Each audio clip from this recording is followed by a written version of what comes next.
गर्मी में खुले खेत में 4 मंजिला झूले में गरीब परिवार। दोपहर की तेज धूप में गर्भवती सेजल अपने पति राघव और देवर देवरानी के साथ अपने खेतों में खड़ी होती है। खेत के बीचों बीच 2 बड़े आम के पेड़ होते हैं जहां अनाज के गटरे रखे होते हैं, जिन्हें राघव, नीरज और शिवानी माथे पर रखकर सभी अपने गोदाम की तरफ निकलते हैं। बहुत तेज धूप है। ऐसा लग रहा है कि सूरज आग बरसा रहा है। अभी तो सिर्फ 18 बंडल ही हम लेकर आए हैं। अभी तो 22 अनाज के बंडल और बाकी हैं। आज के लिए इतना काफी है, बाकी के कटरे हम कल लेकर आएंगे। दीदी, बढ़ती गर्मी से गर्भवती हालत में आपको तो बहुत परेशानी होती होगी ना। बढ़ती गर्मी की वजह से तकलीफ तो हो ही रही है, पर मुझसे ज्यादा तकलीफ तो दादा ससुर और दादी सासू माँ को होती है। आए दिन गर्मी की वजह से उनका बीपी लो हो जाता है, कभी कभी तो उन्हें चक्कर भी आ जाते हैं। इसी तरह दोनों जोड़े आपस में बात करते हुए अपने छोटे से घर के बगल में बने गोदाम में आते हैं और अनाज के गटरे रखकर अपने छोटे से घर में आते हैं, जहां एक कोने में चूल्हा होता है। चारपाई पर सूर्यलाल और प्रभावती बैठे होते हैं। बाकी पूरा परिवार जमीन पर बैठा होता है। आ गई मम्मी आप। हम कब से आपका इंतजार कर रहे थे। मम्मी, बहुत गर्मी लग रही है, पूरा शरीर चिपचिपा हो रहा है। गर्मी तो बहुत ज्यादा है, हम चारों मिलकर भी पूरे दिन में अपना काम खत्म नहीं कर पाए। कोई बात नहीं बच्चों, इतनी तेज धूप में तुम लोगों ने जितना काम किया वही बहुत है। बहू, अब सभी को भूख लगी है, कुछ खाने को बना दो। मैं बना देती हूँ अभी। मैं तो सिर्फ साथ में चल रही थी, इन लोगों ने अनाज उठाने ही नहीं दिया। इतना कहकर सेजल चूल्हे के पास आती है और चूल्हा जलाती है। चूल्हे के धुएं और आंच से पूरा घर तपने लगता है। वहीं सेजल को चक्कर आने लगते हैं। अरे, ये चूल्हा और मसाले का डिब्बा मुझे दो क्यों दिखाई दे रही है? अरे छोटी बहू, अपनी जेठानी को संभाल, कहीं चक्कर खाकर चूल्हे में न गिर जाए। शिवानी तुरंत सेजल को पकड़कर दीवार के सहारे बिठाते हैं और प्रीति हाथ पंखे से सेजल को हवा करने लगती है। अरे बहू, तुम खाना बनाने मत बैठा करो। इतनी तेज गर्मी और चूल्हे की आंच तुम्हारा शरीर बर्दाश्त नहीं कर पाएगा। शिवानी, तुम खाना बनाओ। शिवानी पसीने से तरबतर चूल्हे पर सभी के लिए खाना बनाती है और सभी को खाना परोसती है। पूरा परिवार पसीना बहाते हुए खाना खाता है। ऐसे कुछ दिन बीतते हैं और एक दिन सूर्यलाल और रामलाल घर में पानी लेकर आ रहे होते हैं। अरे गर्मी तो दिन पर दिन बढ़ती जा रही है। अरे हाँ, मुझे ही देख, पसीने से भर गया हूँ। रामलाल और सूर्यलाल अपने घर की तरफ बढ़ते हैं। तभी सूर्यलाल के हाथ से घड़ा जमीन पर गिरता है और पानी तुरंत सूख जाता है। अरे ये कैसी भीषण गर्मी पड़ रही है हमारे गांव में। पानी जमीन पर पड़ते ही सूख गया। अरे भैया, ये तो कुछ भी नहीं है। इस बार गांव में इतनी गर्मी पड़ी है कि हम गरीब किसान सही से अपने खेत की सिंचाई नहीं कर पाए, जिसकी वजह से एक दिन में मेरी सारी फसल सूख गई। गांव में बढ़ती गर्मी को देखकर सभी परेशान हो जाते हैं। वहीं थोड़ी दूर पर खड़ा धनंजय सबकी बातें सुन रहा होता है। गांव का कोई भी किसान जिसके खेत में मुझसे ज्यादा फसल होगी हो या मुझसे ज्यादा पैसे कमाता हो, उसकी फसल गर्मी में सूख जाएगी, बरसात में बह जाएगी और ठंड में सड़ जाएगी। हरिया भैया, जो हुआ सो हुआ, आप नई सिरे से खेती कीजिए। वैसे रामलाल जी, इस बार आपके खेतों में तो काफी फसल लहरा रही है। अरे भाई, दोनों बहुओं की मेहनत है। अपने पतियों के साथ मिलकर दिन रात मेहनत की है, तब जाकर कई सालों बाद ढेर गुना फसल हुई है। अरे भाई, तभी भाई फसल कब बेच रहे हो? तुम्हें तो गर्मियों में मुनाफा हो गया। अभी तो फसल की कटाई हुई है। अभी तो 1 महीने फसल गोदाम में ही रहेगी, उसके बाद ही बिकेगी। अच्छा, तो इनकी फसल इस बार अच्छी हुई है। कोई बात नहीं, इनका भी हिसाब किताब बैठा दूंगा। ऐसे कुछ दिन बीतते हैं। एक दिन अपनी चारपाई पर बैठी प्रभावती उठकर खड़ी होती हैं और थोड़ी आगे बढ़ती हैं और अचानक बेहोश होकर गिर जाती हैं। सभी प्रभावती को उठाकर बिस्तर पर लिटाते हैं। अरे माँ, तुम्हें क्या जरूरत थी चारपाई से उठने की? मैं तो पानी पीने के लिए उठी थी। जैसे ही 2 कदम आगे बढ़ाए, अचानक चक्कर खाकर गिर गई। गर्मी ही इतनी पड़ रही है कि न बड़ी भाभी सहन कर पा रही हैं और न ही दादा दादी जी। एक जमाना था जब भट्टी की तपती गर्मी भी ये शरीर झेल लेता था। आज उम्र हो गई है तो घर में बैठे बैठे चक्कर आने लगे हैं। ऐसे कुछ दिन बीतते हैं। एक रात धनंजय अपने आदमी के साथ बड़े पिंजरे में ढेर सारे चूहे लेकर गरीब परिवार के अनाज के गोदाम के पास आता है। मालिक, क्या करना है इन चूहों का? वो सामने गोदाम देख रहा है, उन सभी चूहों को गोदाम में छोड़ दे। रात के अंधेरे में धनंजय अपने आदमी से गरीब परिवार के अनाज के गोदाम में चूहे छुड़वा देता है। सभी चूहे तेजी से अनाज खराब करने लगते हैं। ऐसी सुबह होती है। प्रीति, गोदाम से एक कटोरी अनाज लेते आओ, घर में अनाज खत्म हो गया है। प्रीति कटोरी लेकर अपने गोदाम में आती है, जहां ढेर सारे चूहे पूरे गोदाम में दौड़ रहे होते हैं। हे भगवान, ये सारे चूहे अनाज खराब कर देंगे, अभी घर वालों को बताना पड़ेगा। प्रीति भागते हुए घर में जाती है। क्या हुआ, इतनी घबराई हुई क्यों है?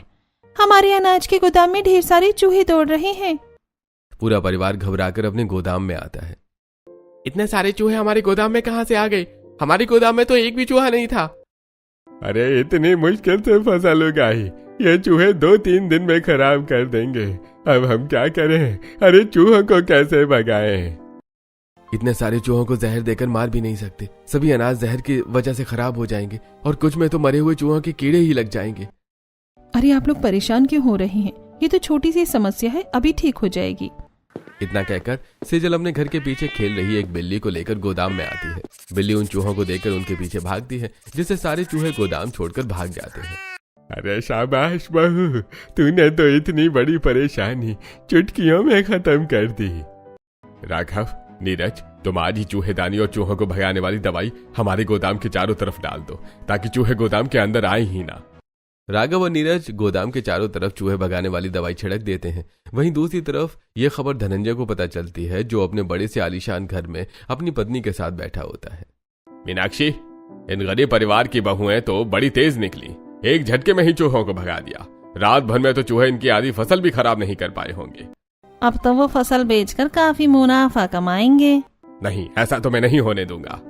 ऐसे कुछ दिन बीतते हैं और एक दिन शिवानी खाना बनाने चूल्हे के सामने बैठी होती है। क्या हुआ भाभी, आप कब से चूल्हे को देखते ही जा रही हो? मैं सोच रही हूँ क्यों ना चूल्हा हम घर के बाहर लेकर जाएं और जलाएं। घर में चूल्हा जलते ही पूरा घर भट्टी की तरह तपने लगता है, कहीं फिर दादी सासू माँ को चक्कर न आने लगी। भाभी, आप बाहर तो जाकर चूल्हा जला लेंगी, पर बाहर बहुत तेज धूप है। कोई बात नहीं, पर मैं चूल्हा घर के बाहर ही जलाऊंगी और बाहर ही खाना बनाऊंगी। इतना कहकर शिवानी मिट्टी का चूल्हा उठाती है और घर के बाहर आकर चूल्हा रखकर खाना बनाने का सारा सामान लाती है। शिवानी चूल्हा जलाकर खाना बनाना शुरू करती है। हे भगवान, तो क्या चाहता है हम सब जलकर मर जाएं? इतनी तेज धूप तो सालों में कभी भी नहीं हुई हमारे गांव में। तेज धूप और चूल्हे की आग से शिवानी पसीने से भीग जाती है।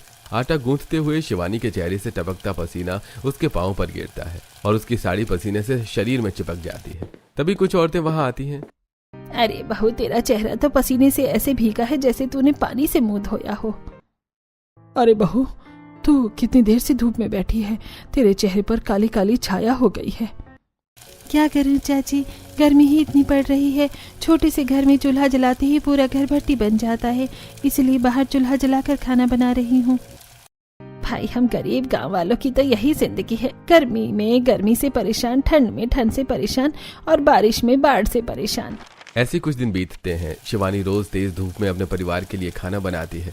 धीरे धीरे शिवानी के चेहरे पर काली झाइयां होने लगती हैं। एक दिन शिवानी खाना बनाकर घर में लेकर आती है। बहू, आज तो घर के बाहर खाना नहीं बनाएगी। क्यों माँ जी, घर के बाहर खाना क्यों नहीं बनाऊंगी आज? मैं बताती हूँ भाभी। प्रीति एक आईना लाती है और शिवानी को उसका चेहरा दिखाती है। मैं इतनी काली कैसे हो गई? इतनी तो काली नहीं थी मैं। भाभी, जब भी आप तेज धूप में खाना बनाती हो, आपका चेहरा और हाथ चूल्हे की आंच और धूप से झुलस जाते हैं, इसीलिए ऐसी काली छाया पड़ गई है आप पर। शिवानी खुद की काली छवि को देखकर सोच में पड़ जाती है। तभी घमौरियों से भरे मयंक और अक्षरा घर में आते हैं। मम्मी देखो ना, गर्दन में बहुत खुजली हो रही है। माँ, मुझे भी गर्दन और पीठ में बहुत खुजली हो रही है। हे भगवान, आज तक हमारे बच्चों को कभी घमौरियां नहीं हुई और इस बार इतनी सारी घमौरियां हो गई। भाई, सच में गर्मी बहुत तेज पड़ रही है। इस गर्मी से राहत पाने के लिए कुछ तो उपाय करना पड़ेगा, वरना आए दिन ऐसे ही कुछ न कुछ होता रहेगा। क्यों ना हम एक कूलर खरीद लें और कूलर चलाने के लिए सोलर पैनल लगवा लेंगे। बिजली भी नहीं लगेगी और हमें इस गर्मी में छुटकारा भी मिल जाएगा। तो ठीक कह रही है बेटी, गर्मी से अगर बचना है तो कूलर ही लाना पड़ेगा। तब कल ही तेरे भैया शहर जाकर एक अच्छा सा कूलर लेकर आते हैं। ऐसे ही आज का दिन बीतता है। अगले दिन राघव और नीरज कूलर लेने शहर निकलते हैं और शाम के वक्त दोनों भाई कूलर लेकर घर आते हैं। अब गर्मी से राहत मिलेगी। अब ना ही बड़ी बहू को गर्मी से परेशान होना होगा और ना ही माँ जी को। ऐसी रात बीतती है। अगले दिन घर में सोलर पैनल लगवाकर कूलर चलाया जाता है, जिसकी ठंडी हवा के सामने पूरा परिवार बैठ जाता है। कितनी ठंडी हवा आ रही है, मुझे तो मजा ही आ गया। अब तो बिल्कुल गर्मी नहीं लगेगी, मैं तो सारा दिन कूलर के सामने बैठा रहूंगा। ये कूलर बहुत जरूरी था। आप बाहर से चाहे जितना थके हारे आए हो, घर में तो कम से कम ठंडक मिलेगी, वरना हमारा घर तो भट्टी की तरह तपता है। तब तो अभी भी रहा है, बस कूलर की ठंडी हवा की वजह से पता नहीं चल रहा। ऐसी रात होती है। कूलर में कुएं का ठंडा पानी डालकर पूरा परिवार जमीन पर सोता है। अरे कूलर की ठंडी हवा तो लग रही है, पर हमारे घर की जमीन अभी भी बहुत गर्म है। दिन भर इतनी गर्मी पड़ रही है कि रात में भी जमीन ताप छोड़ रही है। बातें करते हुए पूरा परिवार कूलर के सामने सो जाता है। ऐसे दिन बीतते हैं। पूरा परिवार पूरा दिन कूलर के सामने ही गुजारता है। ऐसे एक दिन सभी कूलर के सामने बैठे होते हैं, तभी सेजल और शिवानी रसोई बनाकर आती हैं। जब से कूलर आए हैं तब से आप लोगों ने इसे 2 घंटे भी आराम नहीं करने दिया है। मशीन को भी आराम करने की जरूरत होती है, वरना मशीन खराब हो जाती है। अरे अब तो हमें कूलर की आदत पड़ गई है, बिना कूलर के तो और ज्यादा गर्मी लगती है। ऐसे कुछ दिन बीतते हैं। गांव भर में पता चल जाता है कि गरीब परिवार के घर कूलर आया है और एक दिन पड़ोस ने कूलर की ठंडी हवा खाने आती है। अच्छा किया आप लोगों ने कूलर ले लिया, कम से कम दोपहर में तो 1-2 घंटे आपके घर में भी हमें भी राहत मिल जाएगी। बहू, इसमें थोड़ा पानी डालना और ठंडी हवा देगा। ठीक है, मैं कुएं से पानी लेकर आती हूँ। शिवानी मिट्टी का मटका लेकर धूप में कुएं के पास आती है और पानी निकालकर घर की तरफ बढ़ने लगती है। तभी शिवानी को अपने नौकर के साथ आई मीनाक्षी मिलती है। अरे शिवानी, मैंने सुना है तुम्हारे घर में कूलर आया है। हाँ, बड़ी दीदी गर्भवती है और दादा सास ससुर की भी उम्र हो गई है, उन्हीं के लिए कूलर मंगवाया है। बड़े मुश्किल से कुएं से थोड़ा पानी निकलता है, वही कूलर में डालने को ले जा रही हूँ। अरे रुको, मुझे कूलर के बारे में जानना है। ये मटका मेरे आदमी को दे दो, ये तुम्हारे घर पहुँचा देगा। दीजिए, मैं ये मटका अपने घर पहुंचा देता हूँ। शिवानी धनंजय के आदमी को मटका देकर मीनाक्षी से बात करने लगती है। वहीं धनंजय का आदमी मटका लेकर गरीब परिवार के घर के पास पहुंचता है और पानी में केरोसिन तेल मिलाकर घर में आता है। जी, मैं कूलर में डालने के लिए पानी लेकर आया हूँ। अरे देवरानी कहाँ है? आप पानी लेकर क्यों आए हैं? जी, वो मालकिन से बात कर रही हैं। कूलर कहाँ है? मैं कूलर में पानी डाल देता हूँ, आप तकलीफ मत कीजिए। इतना कहकर धनंजय का आदमी कूलर में केरोसिन मिला हुआ पानी डालकर चला जाता है। वहीं शिवानी भी घर पहुंचती है। पूरा परिवार कूलर के सामने बैठकर खाना खा रहा होता है। मैं बाहर से आई हूँ, इसलिए मुझे गर्मी लग रही है, या ये कूलर गर्म हवा दे रहा है? अरे बहू, ये कूलर ही गर्म हवा दे रहा है, पर अभी तो इसमें कुएं का ठंडा पानी डाला गया है। कूलर आवाज करते हुए अचानक से जोर से फटता है और कूलर में आग लग जाती है। जलते कूलर से निकलती चिंगारी से घर के छप्पर भी जलने लगती है। मम्मी, आग लग गई, आग लग गई मम्मी। अरे जल्दी करो, जल्दी घर से निकलो, वरना ये छप्पर हमारे ऊपर ही गिर जाएगा। राघव व नीरज पूरे परिवार को लेकर घर से बाहर निकलते हैं। वहीं गांव के लोग घर के बाहर इकट्ठा हो जाते हैं। अरे कोई इस आग को बुझाओ, मेरा घर जल रहा है। अरे भाइयों, जल्दी कुएं से पानी लाकर रामलाल जी के घर में लगी आग बुझाओ। पूरा गांव और राघव नीरज अपने जलते हुए घर पर कुआं का पानी फेंकने लगते हैं। वहीं एक पेड़ के पीछे धनंजय अपने आदमी के साथ छुपा होता है। जल्दी एक कपड़ा जलाकर इनके गोदाम की छत पर फेंक दो, इसी आग में गोदाम भी जल जाना चाहिए। धनंजय का आदमी कपड़े का एक टुकड़ा जलाता है और चुपके से अनाज के गोदाम में फेंक देता है।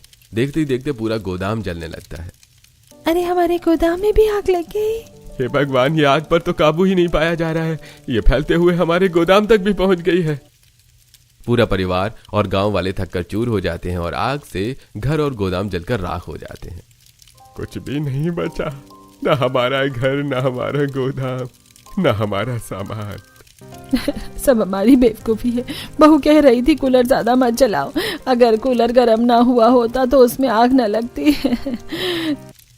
अरे माँ जी, पेट में बहुत तेज दर्द हो रहा है, बर्दाश्त नहीं हो रहा मुझे।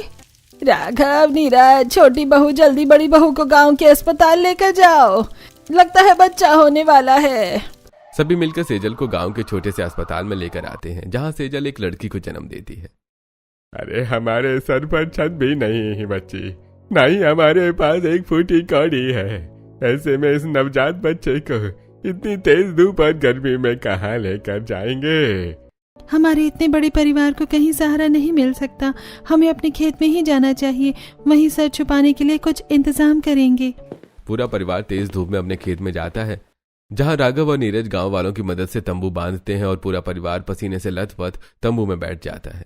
ऐसी गंभीर परिस्थिति में मेरी बच्ची ने जन्म लिया है कि मैं इसे धूप से भी नहीं बचा पा रही हूँ। बेचारी को तंबू में भी सूरज की तपिश पूरी लग रही है। हमसे गर्मी बर्दाश्त नहीं हो रही है, हमें बहुत गर्मी लग रही है। मुझे मेरा कूलर चाहिए, मुझे मेरे घर में लेकर चलो, मुझे यहाँ नहीं रहना है। बच्चों ऐसे जिद नहीं करती, आओ चलो बुआ के साथ, बुआ तुम्हें झूला झुलाएगी। प्रीति मयंक और अक्षरा को लेकर खेत के बीचों बीच लगे दोनों पेड़ों के पास आती है और दोनों पेड़ों पर अपनी चुन्नी बांधकर मयंक और अक्षरा को बिठाकर झुलाने लगती है। बुआ बहुत मजा आ रहा है। बुआ यहाँ तो बिल्कुल गर्मी नहीं लग रही, हमारा पसीना भी सूख गया। बच्चे रोना बंद करके हंसने लगते हैं। बच्चों की हंसी की आवाज सुनकर पूरा परिवार बाहर आता है। प्रीति, ये बच्चे अचानक रोते रोते हंसने क्यों लगे? भाभी मैंने झूला झुला रही हूँ ना इसलिए। और तुम्हें इस तरह झूला झुलाने का आइडिया कहाँ से आया? अरे प्रीति जब छोटी थी तो मैं उसे इस तरह झूला झुलाया करता था। शिवानी कुछ सोच कर कहती है। अच्छा, तो अगर हम भी अपने खेत में झूले पर ही अपना घर बना लें तो हमें भी गर्मी से राहत मिलेगी, जैसे बच्चों को गर्मी से राहत मिलती है। बहू, खेत में झूले पर तू घर बनाएगी कैसे? माँ जी, मेरे पास एक आइडिया है। हम गर्मी में खुले खेत में 4 मंजिला झूले पर अपना घर बना सकते हैं। बस हमें थोड़ा बहुत जुगाड़ और थोड़ी मेहनत की जरूरत है। पेड़ की छांव में बने हमारे झूले वाले घर में हमें कभी गर्मी नहीं लगेगी। हाँ चाची, आप झूले वाला घर बनाओ, मुझे झूले वाले घर में रहना है। ठीक है शिवानी, तुम बताओ क्या करना है, हम भी तुम्हारी मदद करेंगे। सबसे पहले तो आप लोग केले के पत्ते लेकर आइए और इस तंबू को चारों तरफ से ढक दीजिए ताकि सभी आराम से तंबू में बैठ सकें। शिवानी और नीरज जंगल से ढेर सारे केले के पत्ते लेकर आते हैं और पूरे तंबू को चारों तरफ से ढक देते हैं और तंबू के अंदर भी केले के पत्ते बिछाकर पूरा परिवार बैठ जाता है। प्रीति, तुम माँ जी, पापा जी और दादी दादा ससुर के साथ बच्चों को लेकर इस तंबू में बैठो। हम बाहर जाकर शिवानी के आइडिया से झूला बनाते हैं। बहुएं और पति सभी को ठंडे तंबू में बच्चों के साथ बिठाकर बाहर तपती धूप में पेड़ की छांव में आते हैं। सबसे पहले हमें बड़े बड़े बांस लगेंगे, जिन्हें फाड़कर आपस में पिरोकर हम गोल लकड़ियों की तरह बड़ी तख्ती बनाएंगे, क्योंकि बांस मजबूत और लचीले होते हैं। फिर हम उन्हें पेड़ से लटक रही मोटी मोटी बेलों में लोहे के तारों के साथ बांध देंगे, जिससे एक मजबूत झूला बनकर तैयार हो जाएगा। जैसे तुमने बताया, अगर हम वैसा बना लेते हैं तो झूला वाकई काफी मजबूत होगा। सेजल, तुम मिट्टी के बर्तन बनाओ, तब तक हम ये सभी चीजें इकट्ठा करते हैं। सेजल अपने खेत की जमीन से मिट्टी निकालकर एक कोने में मिट्टी के सभी बर्तन बनाने लगती है। वहीं नीरज, शिवानी और राघव जंगल से बड़े बड़े बांस, मोटी मोटी बेलें और लंबे लंबे मजबूत डंडे लेकर खेत में आते हैं और बांसों को पतले पतले टुकड़ों में काट कर आपस में पिरोने लगते हैं, जिससे बड़े थाल की तरह 4 बड़ी तख्तियां तैयार होती हैं। बर्तन तो मैंने बनाकर सूखने के लिए रख दिए हैं, पर तुमने ये 4 बड़े थाल क्यों बनाए हैं? दीदी, हम 4 मंजिला झूला बनाएंगे, इसलिए बस इन्हें मोटी बेलों से अच्छे से बांधकर पेड़ पर बांधना है। सेजल और शिवानी बेलों को आपस में लपेटकर मोटी और लंबी बेलें तैयार करती हैं और बेलों को छोटे झूलों से बड़े झूले तक बांधकर सभी बेलों के दूसरे सिरे को पेड़ की मोटी टहनी में बांध देते हैं।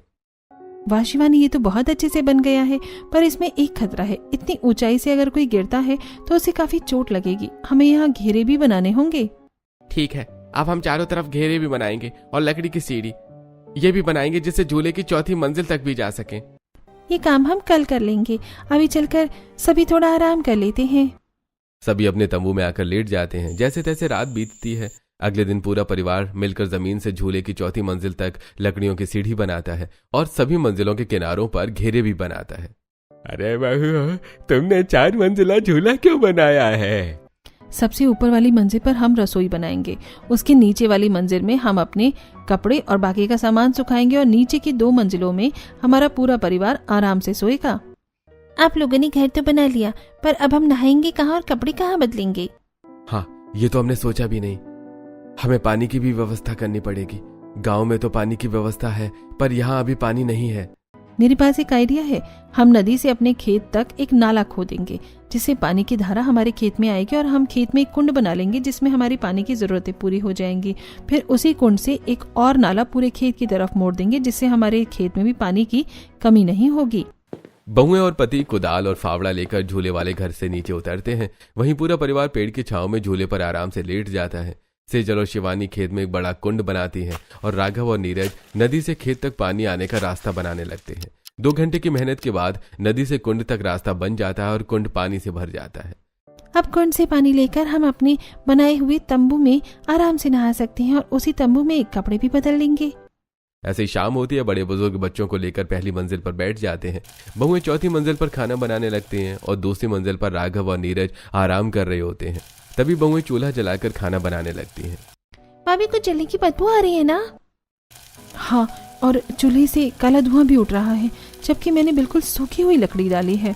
सेजल, नीचे वाली लकड़ियां जल रही हैं, जल्दी चूल्हा बुझाओ। सेजल तुरंत लकड़ियों पर पानी डालकर चूल्हा बुझा देती है। बहुओं, ये झूला लकड़ी का बना हुआ है, अगर सीधा इस पर रसोई बनाओगी तो ये लकड़ियां भी जलने लगेंगी, फिर हमारा ये घर भी जल जाएगा। माफ कीजिएगा, मैंने इस बात पर ध्यान ही नहीं दिया। हम ऐसा करते हैं कि चूल्हे के नीचे गीली घास की एक मोटी परत बिछा देते हैं और उसके ऊपर से मिट्टी डाल देंगे, फिर उस पर मैं रसोई बनाऊंगी। इतना कहकर सेजल सीढ़ी लगाकर खेत में उतरती है और थोड़ी मिट्टी और घास लेकर अपनी रसोई में आती है। चूल्हे के नीचे घास बिछाकर ऊपर से मिट्टी डालती है और फिर चूल्हा जलाकर मिट्टी के बर्तन में खाना बनाती है और पूरा परिवार दूसरी मंजिल पर खाना खाने बैठता है। अरे घर भी बन गया और पेड़ की छांव में ठंडी हवाओं के बीच अब गर्मी भी नहीं लग रही है, पर पैसों की कमी की वजह से सूखे चावल नमक तेल के साथ अच्छे नहीं लग रहे हैं। अरे हमने इस तरह का खाना नहीं खाया, इसलिए अच्छा नहीं लग रहा है। मुझे चावल के साथ सब्जी चाहिए, मैं नमक तेल से नहीं खाऊंगा। हमारी तो सारी खेती और सारे अनाज जल गए हैं। दोबारा खेती करेंगे तो 6 महीने बाद फसल आएगी, तब तक हमारा परिवार क्या खाकर जिंदा रहेगा। इस बार हमारे खेत में कुंड है, हम सब्जियों की खेती करेंगे। सब्जियां 1 महीने में उग जाती हैं, साथ में हम थोड़े फूल भी उगाएंगे, जिनसे बने माला हम रोज गांव में बेचेंगे, उससे भी हमें पैसे मिलेंगे। हाँ, हम ऐसा करते हैं, अपने खेत को 4 भागों में बांट देते हैं। एक भाग में तरह तरह की सब्जियां, एक भाग में गेंदे के फूल और एक तरफ अनाज और दाल उगाएंगे। इस तरह हमारे पास अलग अलग पैसों के साधन बन जाएंगे। बच्चों, अभी जो है वो खा लो, कुछ दिनों बाद में तुम्हें अच्छा खाना मिलेगा। पूरा परिवार साथ में खाना खाता है और चांदनी रात में ठंडी हवाओं के बीच पूरा परिवार खेत में बने झूले पर सो जाता है। ऐसी रात बीतती है और अगले दिन तेज चिलचिलाती धूप में दोनों बहू अपने पति के साथ खेत में खड़ी होती हैं। सेजल, अभी अभी तुमने हमारी बच्ची को जन्म दिया है, तुम इतनी तेज धूप में खेत में काम मत करो। आपने औरत को कमजोर समझा है क्या? जरूरत पड़ने पर हम औरत सब कुछ कर सकती हैं। मैं भी अपने परिवार की मदद करूंगी। दीदी, मुझे फूलों के बारे में नहीं पता है, मैं सोच रही हूँ आप जंगल से बगीचे से फूल लेकर आ जाइए, उन्हें हम बेचकर पैसे ले लेंगे। उन्हीं पैसों से गांव में बाजार से थोड़ा राशन भी लेकर आएंगे और कुछ फूल खेत के कोने में उगने के लिए भी लगा दीजिएगा। तब तक हम तीनों खेत मिलजुल कर जोत लेते हैं। सेजल तपती धूप में जंगल के बगीचे में आती है, जहाँ तरह तरह के फूल खिले होते हैं। इनमें से ढेर सारे गेंदे के फूल तोड़ लेती हूँ, कम से कम 30 माला तो बन ही जाएंगी, और जो फूल थोड़े सूखे होंगे उनके कण अपने खेतों में बो दूंगी। इतना कहकर सेजल ढेर सारे गेंदे के फूल तोड़ती है और उन्हें लेकर अपने खेत में बने कुंडी के पास बैठकर पतली बेलों में पिरोने लगती है। वहीं राघव और नीरज अपने कंधे पर हल रखकर खींच रहे होते हैं और शिवानी पीछे से हल धकेल रही होती है। दम लगा के हई शाह, हई शाह, हई शाह, जोर से खींचो भैया, और जोर से। बस थोड़ी मेहनत और दोपहर तक हम खेत जोत लेंगे। इतना कहकर दोनों भाई पूरी ताकत से हल खींचने लगते हैं और शिवानी भी पूरी ताकत से हल ढकेलने लगती है। वहीं सेजल भी काफी सारे फूलों के माले बनाकर तैयार कर लेती है। बहू, तुम कितनी मेहनत करती हो। मैं कहाँ मेहनत कर रही हूँ, मैं तो यहाँ बैठकर फूलमाला बना रही हूँ। मेहनत तो शिवानी और दोनों भाई कर रहे हैं, इतनी तेज धूप में हल खींचकर। खैर, मेहनत तो करनी ही पड़ेगी, दोबारा से अपनी गृहस्थी जो चालू करनी है। मैं ये फूलमाला गाँव में बेच कर आती हूँ। रुकिए भाभी, मैं भी आपके साथ चलती हूँ। सेजल बांस की बनी एक टोकरी में सारे फूल माला भरकर अपने माथे पर उठा लेती है। वहीं प्रीति सेजल की नवजात बच्ची को अपनी गोद में लिए गांव के बाजार में आती है, जहां तेज धूप में जमीन पर बैठकर सेजल फूल माला बेचने लगती है। अरे बाबा, तुम फूल माला बेच रही हो? अरे माफ करना, मेरी खुद की फसल खराब हो गई थी, जिसकी वजह से मैं तुम्हारी मदद नहीं कर पा रहा हूँ। वो मुझे भी माफ करना, हम गांव वालों की मजबूरी है कि अपने पड़ोसियों की मदद नहीं कर पा रहे हैं, पर तुमसे फूल माला जरूर खरीदेंगे। धीरे धीरे गांव के काफी लोग सेजल से फूल माला खरीदने लगते हैं। वहीं दूर खड़ा धनंजय ये सब देख रहा होता है।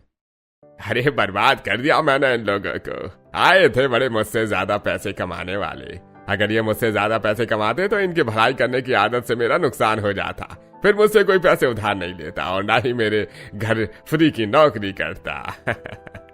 धीरे धीरे दोपहर होती है। सेजल अपने सारे फूल माला बेचकर राशन की दुकान से थोड़ा राशन लेकर अपने खेत में बने झूले वाले घर में आती है। भाभी आज खाना मैं बनाती हूँ, आप इस लाडो रानी को संभालिए, इसे भी भूख लगी है। अरे मेरी लाडो रानी, छोटी सी उम्र में तुझे क्या क्या देखना पड़ रहा है, आज अपनी माँ के सीने से लग जा। झूले की चौथी मंजिल पर प्रीति चूल्हा जलाकर पूरे परिवार के लिए खाना बनाने लगती है। वहीं सेजल अपनी नवजात बच्ची को दूध पिला रही होती है। खाना बन गया है, सभी हाथ मुंह धोकर खाना खाने बैठ जाइए। पसीने से लथपथ शिवानी, नीरज और राघव अपने झूले वाले घर के पास आते हैं। अरे बच्चों, अब बस करो, आज के लिए इतनी मेहनत काफी है, अब थोड़ा आराम कर लो। दादाजी, हम तीनों ने मिलकर अपना पूरा खेत जोत लिया है। शिवानी, तुम नहा लो, तब तक हम इंतजार करते हैं।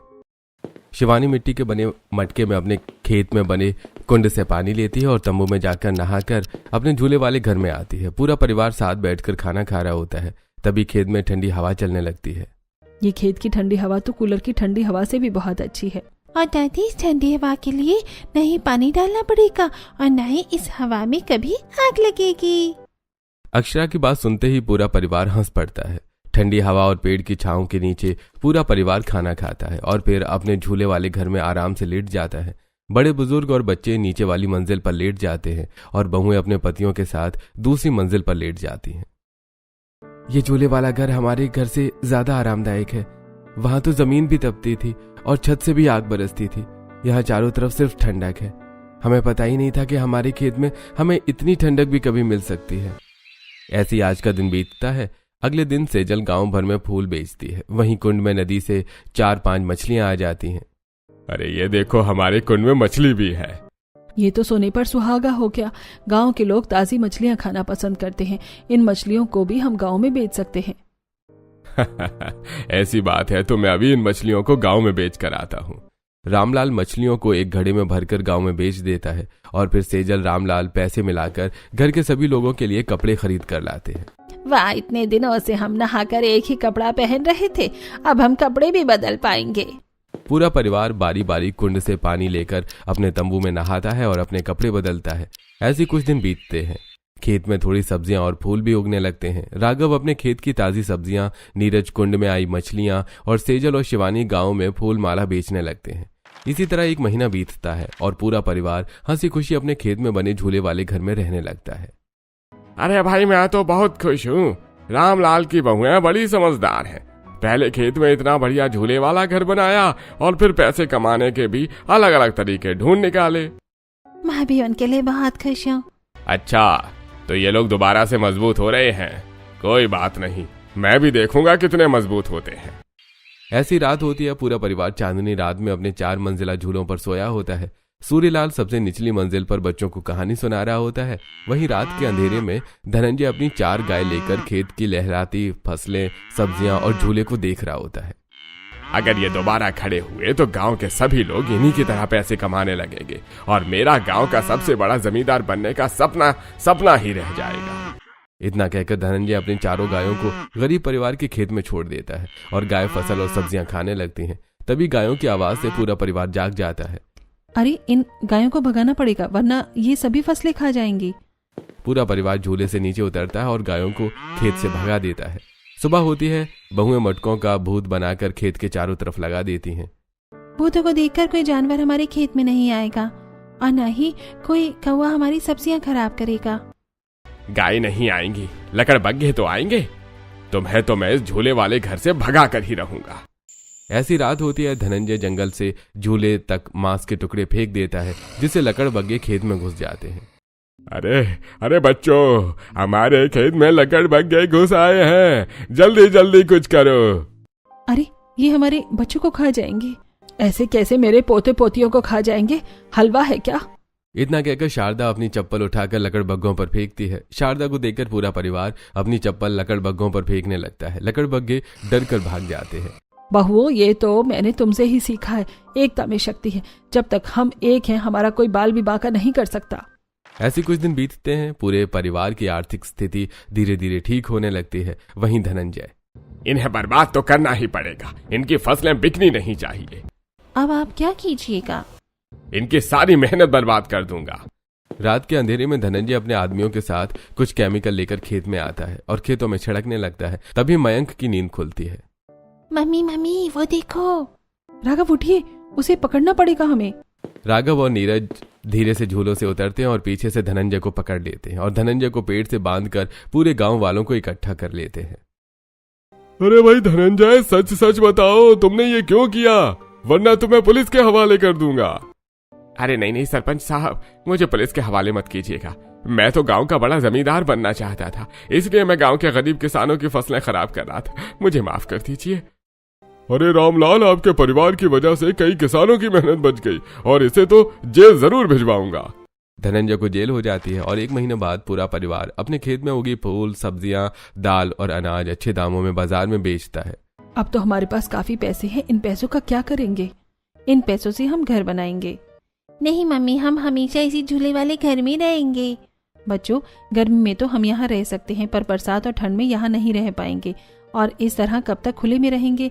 इसलिए हम अपना मजबूत और टिकाऊ घर बनाएंगे और जब मन करेगा तब खेत में बने अपने झूले वाले घर में आकर रहेंगे। पूरा परिवार एक पक्का घर बनाता है और हंसी खुशी अपने घर और खेत में बने झूले वाले घर में रहने लगता है।